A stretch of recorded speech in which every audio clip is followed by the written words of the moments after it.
Olá, galerinha do sexto ano, tudo bem com vocês? Eu espero que sim, eu espero que todos estejam bem. Pessoal, a videoaula nossa de hoje é referente à revisão dos conteúdos que nós já estudamos esse bimestre, para que vocês ali se preparem para a avaliação de vocês, tá bom? Então prestem bastante atenção. Peguem o caderno de vocês, anotem tudo que vocês acharem importante, tá? Na verdade, todo o conteúdo dessa aula é bem importante para vocês estudarem para a prova, beleza? Nós iremos trabalhar especificadamente os conteúdos que irão ser cobrados na avaliação de vocês, na provinha de vocês, beleza? Então vamos lá, pessoal. Quando vocês forem anotar alguma informação no caderno de vocês, não esqueçam de colocar a data de hoje, beleza? Data de hoje, revisão, e coloquem lá os conteúdos que vocês acharam importante estarem registrando, beleza? Pessoal, o primeiro conteúdo que nós começaremos a revisar, então, é o conteúdo que fala ali sobre os tipos de rochas. Então, vocês lembram que nós falamos um pouquinho sobre a estrutura, né?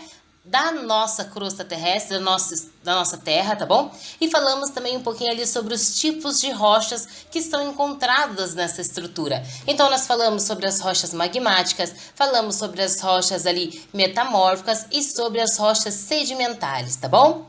Sobre as rochas magmáticas, então, pessoal, lembram que elas são formadas a partir do quê? A partir da solidificação do magma, tá bom? E ela pode ser classificada em intrusiva ou extrusiva. Uma rocha magmática extrusiva, pessoal, são aquelas rochas que se formam através da solidificação ali do magma que foi expelido, ou seja, a lava, na parte superficial, então, da nossa crosta terrestre. Então, acima da crosta terrestre, ao entrar em contato, então, com a temperatura que é diferente, ela acaba se resfriando, se solidificando ali acima da crosta terrestre.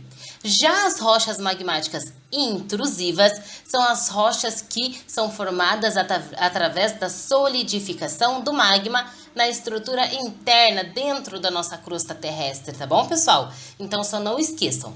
Rochas magmáticas são rochas formadas pela solidificação do material magmático. Elas podem ocorrer dentro da crosta terrestre ou acima da crosta terrestre. Quando for dentro, é considerada ali uma rocha magmática intrusiva, e quando for fora, é considerada uma rocha magmática extrusiva, beleza? Um exemplo de rocha magmática intrusiva, então, é ali o granito. O granito é um material muito utilizado principalmente em cozinhas, tá bom? Muitos de vocês já viram esse material sendo utilizado, então, nessas áreas. Um outro exemplo, então, pessoal, de rocha magmática, porém extrusiva, é o basalto. O basalto, ele é utilizado para pavimentação, beleza? Então, nós conseguimos ali encontrar esse tipo de material, principalmente no calçamento, né, das cidades, ali das áreas mais comerciais, mais centrais das cidades, beleza? Vamos lá, pessoal. Próximo conteúdo, então, que será cobrado na nossa provinha é referente às placas tectônicas. Então, lembra que eu falei para vocês que as placas tectônicas correspondem à parte mais sólida e rígida da nossa Terra. É a camada chamada de litosfera, beleza? Então, acompanhe a prof aqui nessa imagem abaixo, ó. Então, o que compõe as placas tectônicas é ali a litosfera, tá bom? Então vamos lá, a litosfera ela é formada pelo quê? Pelo manto, principalmente o manto superior, e a crosta terrestre. Então são as duas partes mais sólidas do nosso planeta Terra, da estrutura do nosso planeta Terra. E essa parte mais sólida, mais rígida, é chamada de litosfera. E as nossas placas tectônicas é justamente o quê? As porções que foram fragmentadas, né? Que acabaram ali sofrendo ali divisões desta porção ali do nosso planeta, tá bom? Então lembra que essa litosfera, tá bom? Essa estrutura mais rígida, ela não é compacta, né? Ela não é uma superfície ali totalmente lisa, homogênea. Não, ela é fragmentada, ela é ali dividida em grandes blocos. Esses blocos, pessoal, se originaram por quê? Justamente porque o nosso planeta Terra, ele exerce muita atividade no seu interior. E essa atividade exerce uma certa pressão, e essa pressão ali ocasionou o quê? Essas rachaduras, então, na nossa crosta terrestre, chamada de placas tectônicas, beleza? Galerinha, vocês podem acompanhar a prof, então, lá na página 11, beleza? Vocês vão encontrar este mapinha, e neste mapinha então tá mostrando para vocês as 15 principais placas tectônicas que estão distribuídas ali sobre o nosso planeta, tá bom? Então lembrem, nós não temos só essas 15 placas tectônicas são as principais, beleza? São as maiores porções, tá certo? Dá uma olhadinha lá então para vocês darem uma lembradinha no nome delas, ok? Próximo conteúdo que irá ser cobrado na nossa avaliação, pessoal, é sobre as formas de relevo, beleza? Então, eu quero que vocês prestem bastante atenção, principalmente quando a prof for falar sobre os planaltos, tá bom? Então, eu falei para vocês que nós tínhamos ali dentro do nosso relevo as planícies, os planaltos, as depressões e as montanhas, tá bom? Então, vamos começar pelas planícies. As planícies, então, galerinha, são áreas planas, tá bom? As áreas ali mais próximas ao nível do mar, tá bom? Então, mais niveladinhas ali ao nível do mar, as áreas ali sem irregularidades, sem muitas irregularidades, tá bom? Então, aqui tem uma flechinha representando para vocês as planícies. Depois das planícies, nós temos o quê? Os planaltos. Os planaltos, pessoal, eles são alterações de relevo, então eles apresentam uma elevação no nosso relevo, porém uma elevação mais suave, tá bom? Um planalto, ele pode ser considerado como tal, assim que ele possuir acima de 200 metros de altitude. Porém, pessoal, nos nossos planaltos, nós temos o que em sua superfície? A sua superfície, pessoal, ela não é íngreme como a das montanhas, tá bom? Ela é mais ali plana, pode apresentar algumas irregularidades, porém são algumas ondulações mais leves, tá bom? São ondulações ali mais superficiais, tá bom? E são regiões ali, então, que tem ali a sua porção ali o mais perto do plano, tá bom? Do que do íngreme, tá certo? Pessoal, depois então dos planaltos, nós temos o que? As depressões. As depressões então são irregularidades no nosso relevo e elas podem ser classificadas como depressões absolutas ou depressões relativas. Depressões absolutas são quando elas ultrapassam o nível do mar e as depressões relativas são quando essa irregularidade não ultrapassa o nível do mar, beleza? Dá uma observadinha ali na imagem que a prof colocou para vocês. E por último, pessoal, nós temos uma outra forma de relevo que são chamados de montanhas. Então, as montanhas, assim como os planaltos, também possuem altitudes elevadas, também são alterações de relevo e elas podem ser consideradas montanhas quando elas estiverem acima de 300 metros de altitude e quando elas possuem a sua superfície mais íngreme, tá bom? Mais finas, beleza? Então, a superfície das montanhas é diferente da superfície dos planaltos. Os planaltos podem apresentar algumas ondulações, mas ondulações mais superficiais, tá? Apresentando ali em sua maior proporção as áreas planas, na sua superfície. Já as montanhas, pessoal, na sua superfície é mais íngreme, é mais fininha, beleza? Então, a principal característica que diferencia um planalto de uma montanha, além de sua altitude, que também varia um pouquinho. Próximo conteúdo da nossa prova, pessoal, é sobre os agentes internos, conhecidos também como endógenos. Vocês estão lembrados que nós falamos sobre o tectonismo, sobre ali os terremotos, falamos sobre o vulcanismo? Isso mesmo. Então, os terremotos é um conteúdo que vai ser cobrado na avaliação de vocês, tá bom? Então, lembrem que terremotos ocorrem por conta da liberação instantânea da energia do interior da nossa Terra, a qual acaba por gerar ondas que se propagam. Então, essa atividade, pessoal, que ocorre no interior do nosso planeta Terra, ela elimina ali uma certa energia. Essa energia faz com que crie ondas, e essas ondas se propagam causando tremores. E por onde esse tremor ali se espalha, ocorre a destruição, tá bom? São chamados, então, os terremotos, beleza? Aqui a prof colocou uma imagem para vocês entenderem um pouquinho melhor. Então, lembra que a prof explicou para vocês que os terremotos, eles possuem ali o seu foco, que é onde ocorreu o atrito entre as placas tectônicas. Em cima do foco, pessoal, nós temos o epicentro. Não esqueçam dessa palavrinha. Epicentro. Epicentro, então, ali é o local onde ocorreu esse terremoto. Quanto mais próximo do epicentro, maior a destruição, tá bom?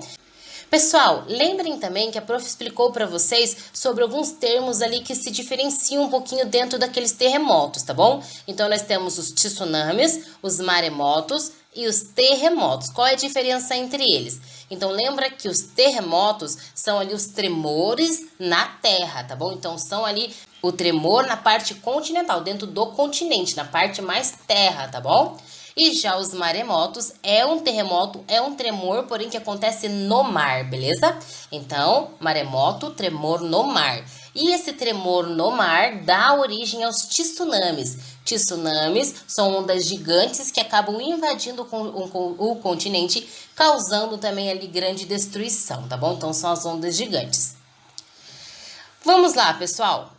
Um outro conteúdo, pessoal, sobre o tectonismo, tá bom? Então prestem bastante atenção que também será cobrado em nossa avaliação. Então o tectonismo está ligado ao quê? Ao movimento de convergência, de encontro entre as placas tectônicas. Então no tectonismo, quando as duas placas tectônicas se encontram, ocorre o quê? Uma se afunda, beleza? E a outra placa tectônica, ela acaba se enrugando, beleza? Esse enrugamento da placa continental dá origem às cadeias montanhosas. Então, formam as grandes cordilheiras que nós temos. Então, Cordilheira dos Andes, Cordilheiras do Himalaia, tá bom? É justamente cadeias montanhosas que se formaram por causa da convergência entre as placas tectônicas. E essa convergência também é chamada de orogênese, tá bom? Então, não esqueçam desse nome, que esse nome é bem importante. Orogênese é igual ali o movimento de convergência, que é igual ao tectonismo, beleza? Então, tectonismo, convergência e orogênese são os elementos que estão juntos ali, que dão origem à formação de cadeias de montanhas, beleza? Próximo conteúdo, pessoal, que nós iremos revisar para nossa avaliação é sobre a erosão. Então, lembra que nós falamos bastante sobre erosão e nós temos 5 tipos dela, né? Nós temos, então, a erosão fluvial, nós temos a erosão pluvial, nós temos a erosão eólica, a erosão marinha e a erosão glacial.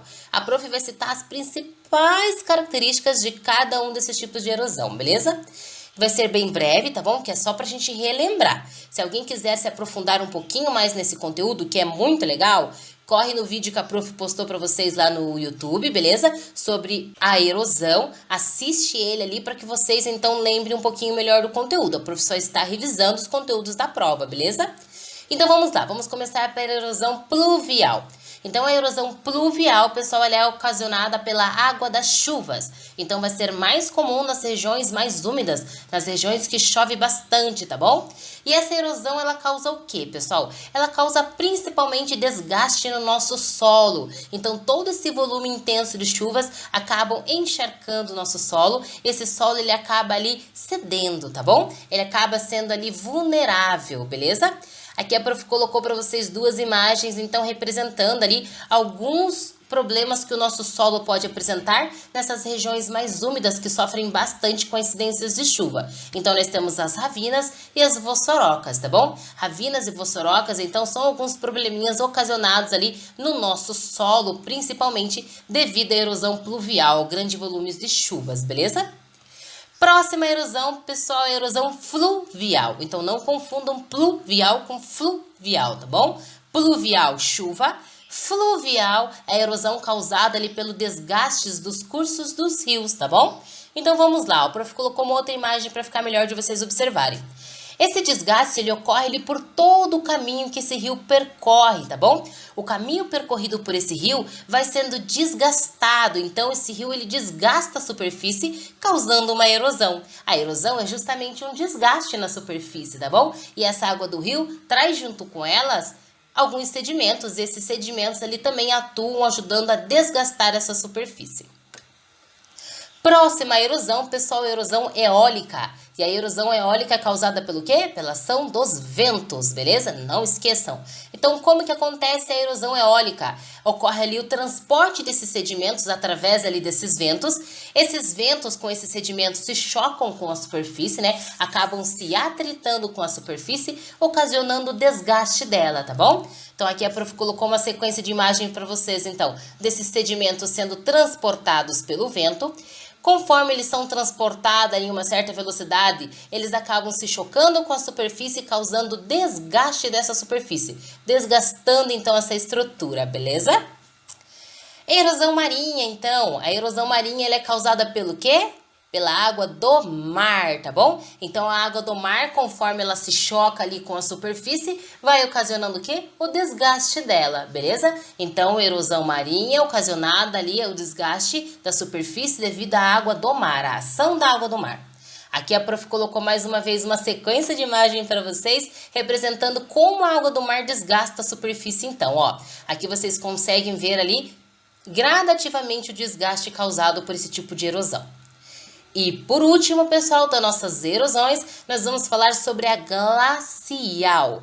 E a erosão glacial, ela é justamente causada ali pelo descongelamento dos blocos de gelo. Então, eles derretem, alterando a nossa superfície, né? Vocês concordam comigo que aqui, ó, a primeira imagem está bem diferente da última imagem? Sim, né? Por quê? Porque aconteceu a erosão, o desgaste dessa superfície que ocorreu através ali do descongelamento. E o descongelamento dessa geleira modificou o nosso relevo, transformou o nosso relevo, beleza? Então é uma erosão glacial ocorrida ali pelo descongelamento. Então é o desgaste do gelo modificando o nosso relevo.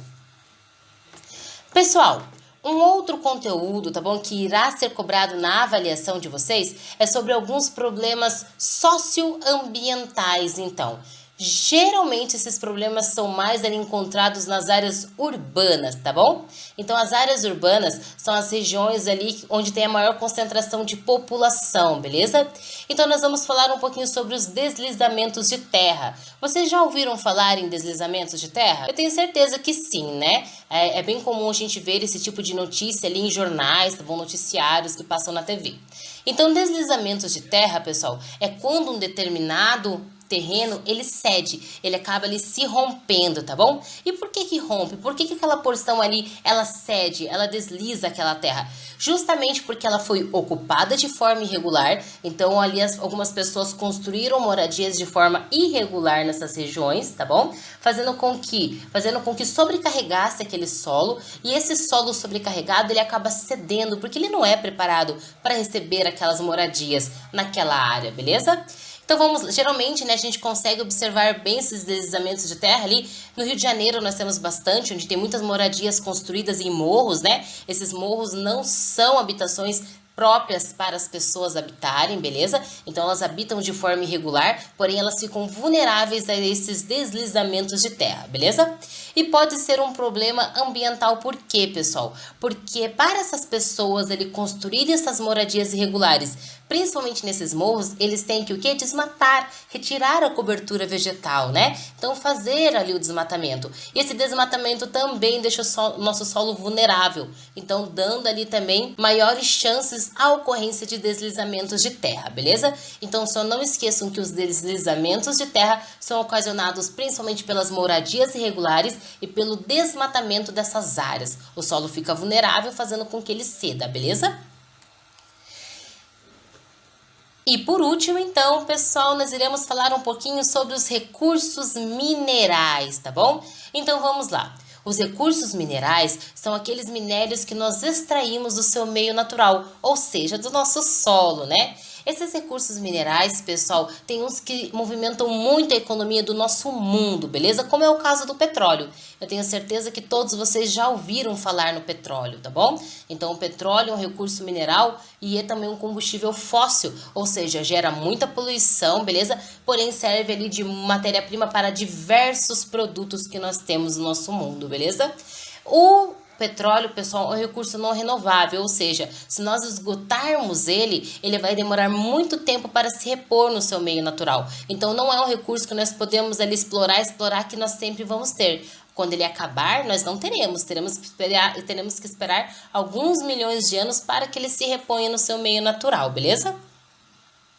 E não é só o petróleo que nós temos ali de minérios que movimentam a nossa economia, né? Que são muito importantes para a nossa economia. Nós também temos ali o minério de ferro, nós também temos a bauxita, temos o xisto, nós temos ali o alumínio, nós temos ali o cobre, o ouro, o zinco, tá bom? Então os minérios em si, pessoal, são matérias-primas importantíssimas para a economia do nosso planeta, tá bom? Galerinha, mais uma coisinha que a prof esqueceu de falar para vocês, tá bom? Não esqueçam de dar uma estudadinha também sobre o intemperismo, principalmente sobre o intemperismo físico, que é aquele que acontece quando as rochas acabam se fragmentando, tá bom? Então lembra que o intemperismo físico é a fragmentação das rochas em blocos menores, em pedaços menores. Esse intemperismo ele pode acontecer de que forma? Através do choque entre as rochas, quando duas rochas se chocam e acaba ali fragmentando elas em pedaços menores, tá bom? Através da temperatura também, a diferença de temperatura, né, pode ocasionar ali um choque nessas rochas,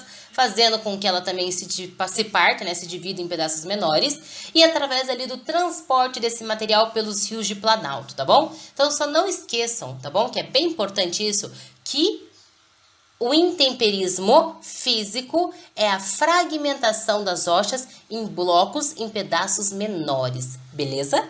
Galerinha, por hoje é isso, tá bom? A prof tentou ser o mais breve possível nessa revisão para vocês, porém eu abordei os principais conteúdos da avaliação, tá bom? Então peço que vocês assistam esse vídeo quantas vezes for necessário, tá bom? Então não tenham preguiça, prestem bastante atenção, registrem no caderninho de vocês, tá bom? Tudo que for importante. Pessoal, vamos lá. Vocês lembram que vocês também têm 3 pontos de revisão? O que eu quero que vocês façam? Eu quero que vocês peguem ali uma parte do caderninho de vocês de geografia, tá bom? E eu quero que vocês criem um mapa conceitual sobre esses conteúdos que foram abordados no vídeo. Esse mapa conceitual, então, vai ser avaliado como nota de revisão de vocês. Beleza? Então façam isso no caderno de vocês, mandem para a prof a imagem via WhatsApp ou via Positivo On. Quem tiver o e-mail da prof também pode mandar por e-mail, beleza? Pessoal, um beijo para todos vocês. Faça então um mapa conceitual ali das principais informações, tá bom? Sobre o conteúdo que a prof apresentou nesse vídeo para vocês. Quem não souber o que é mapa conceitual, gente, dá uma procuradinha na internet aí que vocês vão ver alguns exemplos bem legais de mapas conceituais, mapas mentais, tá bom? Um beijo para todos vocês. Qualquer dúvida, entre em contato com a prof, tá bom? Um beijo, até a próxima aula.